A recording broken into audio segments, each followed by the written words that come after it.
everyone, it's Mindy Egan for Tailored Expressions, and today I'm going to be creating 3 cards using some products from the Second Chance release.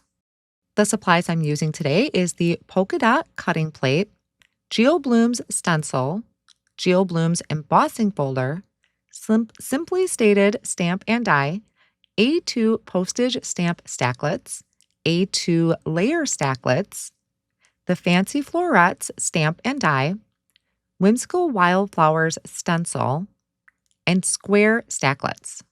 For inks, I have Oreo, oat milk, plum punch, berry smoothie, pineapple, cilantro, and lime zest. Cardstock colors are bubblegum, berry smoothie, and sugar cube. Other supplies include my standard blending brushes, tweezers, die pick and place tool, detail scissors, large scissors, glass board and glass board buddy, my glue press, repositionable tape, scotch tape, 2 different widths of foam strips, my teal Misty, and some Post-it tape, and Olo markers G5.1 and R1.1. The main products I'm going to focus on today is the Polka Dot Cutting Plate and the Geo Blooms Stencil and Embossing Folder, which you can use all together or use individually. So I have 3 card ideas that I'm going to create with these, and I'm also going to be using the Floral Color Palette Playbook, and I'm actually going to do a mix of colors. So some on the front, but then I'm also going to kind of dip into some of the color combinations on the back. I'm going to start with the polka dot cutting plate and die cutting that from a piece of bubblegum cardstock cut to 5.5 by 8.5. Then I like to take one of the pick tools and just kind of pop out any of the remaining pieces of cardstock that are still stuck in there. I'm going to use a die from the A2 Layer Stacklets, and I'm using the dots to help me line that up straight on my card front, and then hold that down with Post-it tape and run this through the die cut machine. I'm also going to use that same die and die cut it from white cardstock so it fits perfectly behind my polka dot background. This piece is going to be a little bit smaller than an A2 size card front, so by using the A2 layer stacklet to die cut out both pieces, I know that I'm getting them perfectly sized. I added some liquid glue behind my polka dot panel and attaching that to my white cardstock, so now I have a really cool patterned background. Now I'm going to work on decorating my polka dot panel. I am using the Fancy Florets stamp. Now you're going to notice this does not have an edge all the way around. So what I found best to get this as straight as possible is I just gently pick it up and let it drop down onto my cardstock. I found that just gave me a nice straight line at the top, or you can use the grid lines on your Misty door as well. I'm going to ink this up with Oreo ink and stamp that down onto my sugar cube cardstock that is cut to 5.5 by 8.5. You can color this first if you like, but I decided to die cut it out first. So I'm using the coordinating die, holding that in place with that Post-it tape and running that through my die cut machine. And now I have my frame all cut out. I'm going to color in my image using some Olo markers. This is going to be G5.1 and R1.1. So I picked some really, really light colors, and you're going to notice I am not coloring in the entire flower. I am just going to take my light marker. I'm going to do some flicking from the center of the flower, and then also a little bit of outlining along the artist drawn lines. Now, because I had die cut it out, some areas were a little harder to see than others on what was a flower and what was a leaf. So I did bring in the artwork from the stamp set itself to use as a guide. I'm going to use that same process with my G5.1. So if you struggle with coloring, that might be a really quick way for you to still use your outline images just by adding that little bit of outlining and not completely coloring it in. I die cut another one of those using the coordinating die and layered it together with liquid glue. That adds a little bit of stability.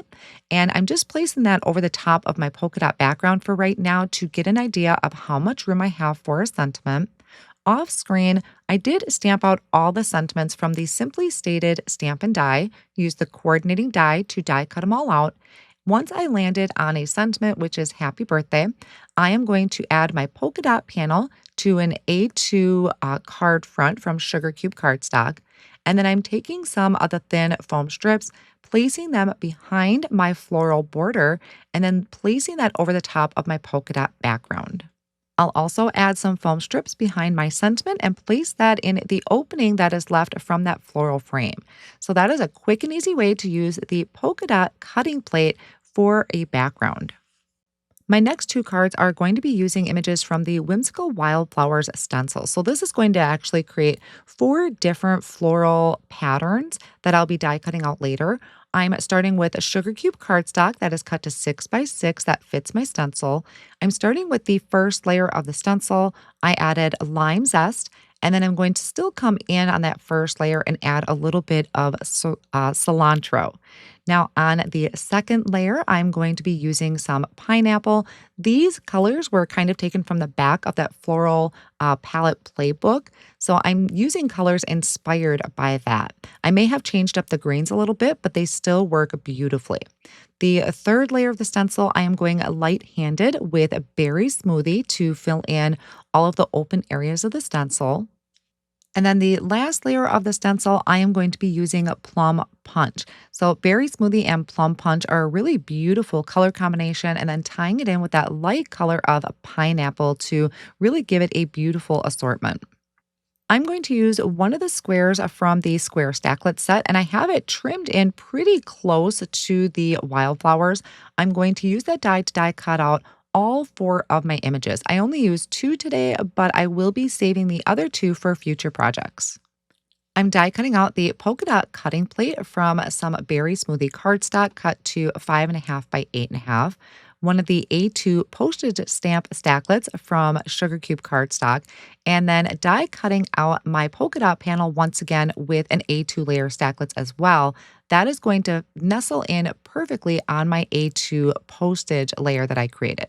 Now, what I'm doing with my die cut piece is I'm placing it inside of the Geo Blooms embossing folder, and I'm centering the holes with the petals. So when I bring this up close, you can see it embossed petals all around the holes. So it's pretty little blooms, and you'll be able to see through the holes. I did experiment with yellow, but I really loved the pop of white in the centers. I added my polka dot panel to my postage panel using liquid glue, and then popped up the postage panel with foam strips and added that to an A2 size card front. I also added foam strips behind one of my floral panels and then popped on one of the other sentiments underneath. So now we have this really pretty subtle floral print in the background for our wildflowers. Now for my next card, I'm going to use the Geo Blooms Stencil. I'm not going to be using the polka dot cutting plate, but you could use all three of them together. I am just going to be using sugar cube cardstock cut to 4.25 by 5.5 using oat milk ink. I wanted more of a subtle pattern in my background. If you plan on die cutting this out with any of the A2 layer stacklets, you're going to want to do that before you do the embossing folder. I lined up my stenciled petals with the design on the embossing folder and ran that through my die cut machine. And you're going to be able to see now how that just kind of emphasizes those petals. Now, obviously, it's going to be easier to see if you use a darker color of ink. I was still able to do it with the oat milk, but just keep in mind that it is a little bit harder to see those lighter colors.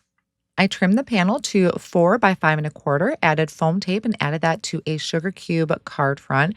And I'm also adding foam tape to the back of my wildflower panel that I placed down in the bottom left-hand corner, and then adding another sentiment kind of hanging off of the edge. I love how each of these kind of have their own theme to them. You can pair these products all together or use individually as either the focal point or just some added interest to your background. You can find all of these products now available over at tailoredexpressions.com. Thank you so much for spending time with me today.